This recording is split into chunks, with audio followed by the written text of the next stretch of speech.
പിന്നീട് ഈ ഇതിലെ സ്ഥാനാർത്ഥിത്വത്തെ സംബന്ധിച്ച് ഇപ്പോൾ ഈ ആക്ഷേപങ്ങളൊക്കെ പല തരത്തിലും ഉണ്ടായിട്ടുണ്ടെങ്കിലും വലിയ പ്രതിഷേധം പാർട്ടി അണികളുടെ ഭാഗത്തുനിന്നുണ്ടായിട്ടുണ്ട്. സ്വാഭാവികമായിട്ടും അവർക്ക് ഇതിൻ്റേതായിട്ടുള്ള പ്രതിഷേധം ഉണ്ടാവും.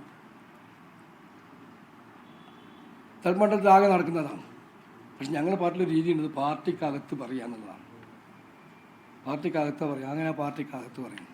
ഇപ്പോൾ ഞാൻ ഇവിടത്തേക്ക് വരുമ്പോൾ ഒരു സഖാവിനെ വിളിച്ചില്ലെങ്കിൽ നിങ്ങൾ 10 മൈൽ നടക്കുന്നത് നിങ്ങൾ പാർട്ടിക്കകത്തല്ലേ പറയേണ്ടത്, നിങ്ങൾ പുറത്ത് പറയാൻ പാടുണ്ടോ എന്നല്ല. ശരിയാ, ഞാനെല്ലാം പാർട്ടിയെ പഠിപ്പിച്ച അങ്ങനെയാണ്.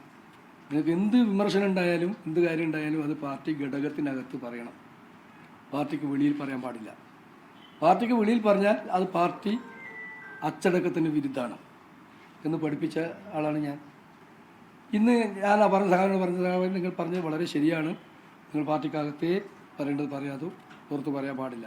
പക്ഷെ ഞാൻ കുറേ കാര്യങ്ങൾ ഈ പാർട്ടിയുടെ ഒരു തരത്തിലുള്ള നയത്തിനും സംഘടനാ രീതിക്കും അതുപോലെ തന്നെ എൻ്റെ ധാർമ്മികതക്കും ചേരാത്ത സംഭവം ഉണ്ടാകും പാർട്ടിക്കകത്ത് ഞാൻ നിരന്തരമായി പറഞ്ഞു. ഒരു ഫലവുമില്ല. അവസാനത്തെ ഉദാഹരണമായി പറഞ്ഞു, സെക്രട്ടേറിയറ്റും DC-യും മണ്ഡലം കമ്മിറ്റിയും ലോക്കൽ കമ്മിറ്റികളും ആകെയും പറഞ്ഞിട്ടും ഒരു ഫലവുമില്ല. പിന്നെ എന്ത് പാർട്ടിക്ക് പുറത്തകത്ത് പറഞ്ഞ കാര്യം? അവിടെ ഞാൻ ഇനി ഒരു കാര്യം ചെയ്യാണ്, ഇത് പാർട്ടിക്കകത്ത് പറഞ്ഞുകൊണ്ട് ഫലമില്ല എന്ന് എനിക്ക് ബോധ്യം വന്നു. ഈ 60 വർഷക്കാലം പ്രവർത്തിച്ചൊരു പാർട്ടിയിൽ എനിക്ക് ബോധ്യം. അപ്പോൾ നിങ്ങൾ ചോദിക്കുക ഇത് ഇപ്പോഴാണോ നിങ്ങൾക്ക് ബോധ്യം വരുന്നതല്ല, ചില സന്ദർഭങ്ങളുണ്ട്. പക്ഷേ അന്നേരം ഞാൻ പൊരുതി, അകത്ത് നിന്ന് പൊരുതി. ഇപ്പോൾ തീർച്ചയായിട്ടും അകത്ത് നിന്നിട്ട് ഒരു കാര്യമില്ല എന്നാണ് ഇത് തെളിയിക്കപ്പെട്ടത്. അപ്പോൾ അങ്ങനെ വന്നപ്പോൾ തീർച്ചയായിട്ടും ഞാൻ ഉദ്ദേശിച്ചു, ഇനി ഈ അവസാന കാലത്ത് ഇത്തരത്തിലുള്ള നീതികേടിന് കൂട്ട് നിന്നിട്ട് നിങ്ങൾ വലിയ നേതാവായി നടക്കുന്നല്ലോ എന്ന് എന്നോട് നമ്മുടെ സഹാക്കൾ ചോദിക്കാതിരിക്കാനെങ്കിലും ഈ അനീതിയെ ചോദ്യം ചെയ്ത് പാർട്ടിയിൽ നിന്ന് പുറത്തു പോയാൽ ആ പുറത്തു പോയിക്കോട്ടെ എന്ന നില വെച്ചുകൊണ്ട് തന്നെയാണ് ഇതിനെ പരസ്യമായി ചോദ്യം ചെയ്യാൻ ജനങ്ങളുടെ മുമ്പിൽ ഈ വിഷയം അവതരിപ്പിക്കാനും ജനങ്ങൾ പാർട്ടിയെ തിരുത്തിക്കട്ടെ. ഈ പാർട്ടി ഉണ്ടാവണം കേരളത്തിൽ. ഈ പാർട്ടി കമ്മ്യൂണിസ്റ്റ് പാർട്ടി, മാർക്സിസ്റ്റ് ഒരു കാരണവശാലും ദുർബലപ്പെട്ടു പോകരുത് എന്ന് കരുതുന്നവരാണ് ഞാൻ. എന്തിനാണ് നമ്മളെ കോൺഗ്രസ് നേതാവ് വേണുഗോപാൽ തന്നെ ഒരിക്കൽ പറഞ്ഞിട്ട് പാർട്ടി CPM തകരാൻ പാടില്ല എന്ന് പറഞ്ഞിട്ട്. അപ്പോൾ അതെല്ലാവരും ആഗ്രഹിക്കുന്നൊരു കാര്യമാണ്. പ്രത്യേകിച്ച് ഞാനെല്ലാം ജീവൻ കൊടുത്ത് വളർത്തിയിട്ടുള്ള പാർട്ടിയാണ് ഇത്രയും കാലം. അതുകൊണ്ട് പാർട്ടി ദുർബലപ്പെട്ടു പോകാൻ പാടില്ല എന്നുള്ളത് കൊണ്ട് തന്നെ ഈ പാർട്ടിയെ തിരുത്തണം. തിരുത്തിയില്ലെങ്കിൽ എന്ത് സംഭവിക്കും? ഈ അനീതി അംഗീകരിക്കപ്പെട്ടു കഴിഞ്ഞാൽ കേരളത്തിലെ പാർട്ടി ദുർബലപ്പെടും, തകരും. നിങ്ങൾ നോക്കണം, ഈ പറയുന്ന തളിപ്പം ഇപ്പം നടന്നു എന്ന് പറയുന്ന ഈ അനീതി ചെറിയ കാര്യമല്ല. ഇത് ഒരു തളിപ്പം മാത്രമല്ല, എല്ലാ കാര്യം ഞാനിവിടെ പറയുന്നില്ല. സംസ്ഥാനത്ത് വിവിധ സ്ഥാനാർത്ഥികളെ എടുത്ത് പരിശോധിച്ച് നോക്കിയാൽ നമുക്ക് കാണാൻ കഴിയും ഈ പ്രവണതയില്ലേ എന്നുള്ളത് കാണാൻ കഴിയും. അതൊന്നും ഞാൻ പറയുന്നില്ല, കാരണം ഞാൻ പറഞ്ഞിട്ട് പാർട്ടി ആകെ അങ്ങനെയാണെന്ന് വരുത്താൻ ഞാൻ ശ്രമിക്കുന്നില്ല. പക്ഷേ തളിപ്പറമ്പിൽ നടന്നത് നീതികേടാണ്, പാർട്ടിയുടെ ധാർമ്മികതയ്ക്ക് ചേരാത്തതാണ്, പാർട്ടിയുടെ സംഘടനാ രീതിക്ക് ചേരാത്തതാണ്. അതുപോലെ തന്നെ ഇത്തരം കാര്യങ്ങളെ എതിർക്കാതിരിക്കുക എന്ന് പറയുന്നത് എന്നെ സംബന്ധിച്ചിടത്തോളം സാധിക്കില്ല. പല എതിർപ്പും നടത്തി അവസാനം എതിർക്കാൻ പരാജയപ്പെടും തോന്നിയ ഘട്ടത്തിൽ തന്നെയാണ് മാഷോട് തന്നെ പറഞ്ഞു, മാഷെ ഞാനില്ല, ഇതിനോട് യോജിക്കാനൊക്കെ ആവില്ല, ഞാനിത് പാർട്ടിയായിട്ടുള്ള എൻ്റെ ബന്ധം വിച്ഛേദിക്കാനാണ്, പരസ്യമായി പറയാനാണ്, ജനങ്ങളോട് പറയാനാണ് പോകുന്നത് എന്ന് പറഞ്ഞുകൊണ്ടാണ് ഞാൻ ഇത് അവസാനിപ്പിച്ചത്. അതുകൊണ്ട് അത് പറയാൻ തന്നെയാണ് ഉദ്ദേശിക്കുന്നത്. ഈ തീരുമാനത്തിൽ പ്രതിഷേധിക്കാൻ ഞാൻ വേണ്ടി വന്നാൽ തളിപ്പറമ്പ് മണ്ഡലത്തിൽ സ്വതന്ത്രനായി മത്സരിച്ചുകൊണ്ട് ഇതിനെ ഞാൻ പ്രതിഷേധിക്കും. ഇത് പറയുമ്പോൾ ഒരു കാര്യമുണ്ട്, സ്വാഭാവികമായിട്ടും നമ്മുടെ സഹകരണ ഭാഗത്ത് നിന്ന് വരാൻ വേണ്ടി പോകുന്ന കാര്യമുണ്ട്. അങ്ങനെയാണല്ലോ പഠിപ്പിക്കുന്നത്, പാർലമെൻ്ററി വ്യാമോഹി അതാണല്ലോ ഇനി പറയാം. എനിക്ക് വയസ്സ് 75 കഴിഞ്ഞു. അടുത്ത പാർട്ടി കോൺഗ്രസ് കൂടി ഞാൻ പാർട്ടി പ്രവർത്തനത്തിന് വിട്ടുകണ്ട ആളാണ്. ഇപ്പോൾ പാർലമെൻ്ററി വ്യാമോഹം എൻ്റെ ജീവിതത്തിൽ ഇന്ന് വരെ ഒരു സ്ഥാനം മോഹിച്ച് ഒരു നേതാവിൻ്റെ അടുത്ത് ഞാൻ പോയിട്ടില്ല. എന്നെ മെമ്പറാക്കണം, എന്നെ MLA ആക്കണം, എനിക്ക് ചെയർമാൻ സ്ഥാനം വേണം എന്ന് പറഞ്ഞുകൊണ്ട് ഇന്ന് വരെ ഒരു നേതാവിനെയും ഞാൻ കണ്ടിട്ടില്ല. പക്ഷേ ഈ തിരഞ്ഞെടുപ്പ് വന്നപ്പോൾ ഞാൻ വളരെ ആരാധ്യരെന്ന് കരുതുന്ന വളരെ വേണ്ടപ്പെട്ട ആളോട് ഞാൻ ഈ കാര്യം പറയുകയും ചെയ്തിട്ടുണ്ട്.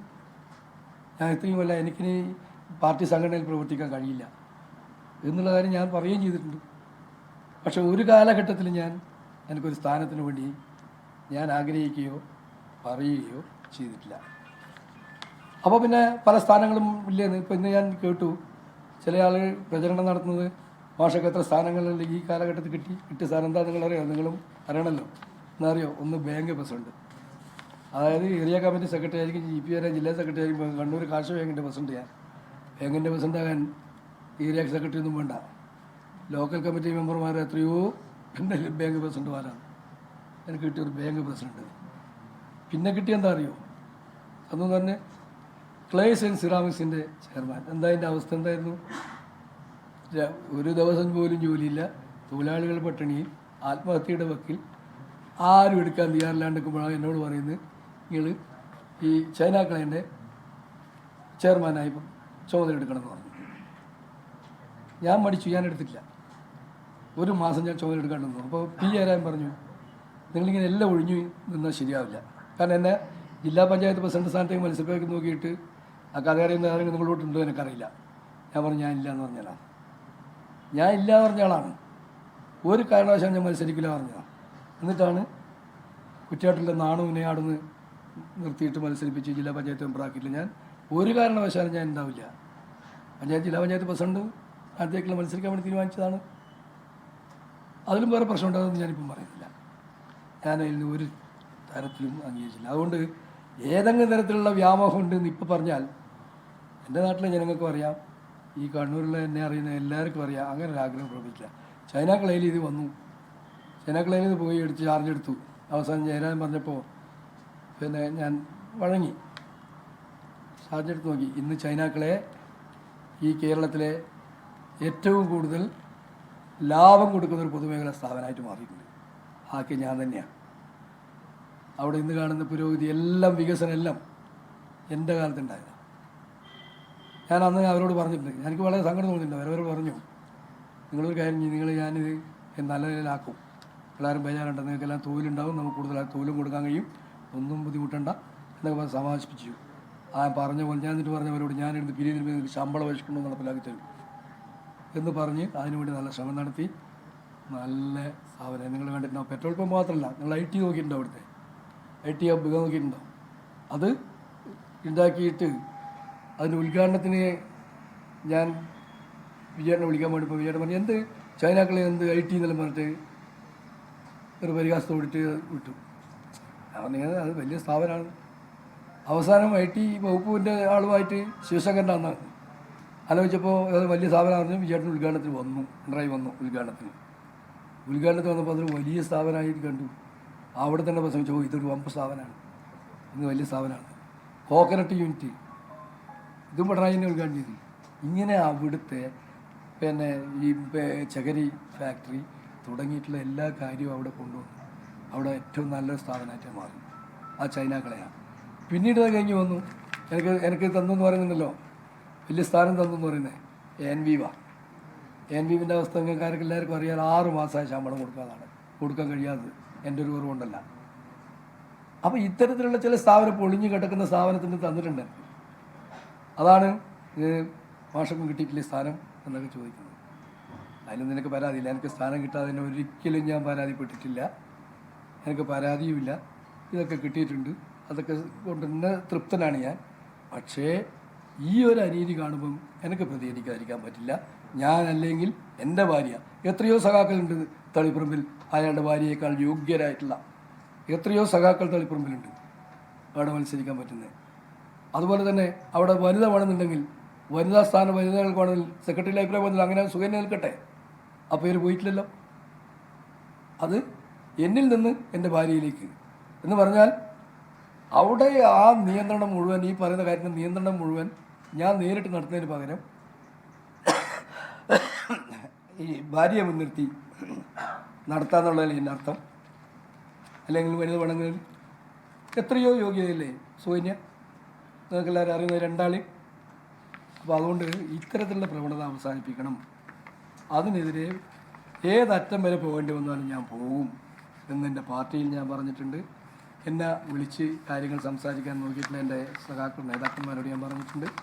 ഇപ്പം ജനങ്ങളോടും പറയുന്നു, ഈ പ്രവണത അവസാനിച്ച് നമ്മുടെ പാർട്ടിയെ ശക്തിപ്പെടുത്താൻ കഴിയണമെങ്കിൽ ഈ പ്രവണത അവസാനിപ്പിക്കാൻ കഴിയണം. അതിന് ഏതറ്റം വരെയും പോകണം. ഞാൻ ഒരു കമ്മ്യൂണിസ്റ്റുകാരനായി തന്നെയാണ് ഇതിൻ്റെ പോരാട്ടം ഇനിയും തുടരുക. അതിന് ഈ രീതിയിൽ സ്വീകരിക്കുന്നതാണ് എൻ്റെ അഭിപ്രായം. ലോകത്തെവിടെയായാലും ഏത് സമയത്തും 24 വാർത്തകളും ഓഗ്മെന്റഡ് റിയാലിറ്റി പാക്കേജുകളും എക്സ്പ്ലെയിനറുകളും വിശദമായി കാണാൻ ഞങ്ങളുടെ യൂട്യൂബ് ചാനൽ നിങ്ങൾക്ക് സബ്സ്ക്രൈബ് ചെയ്യാം.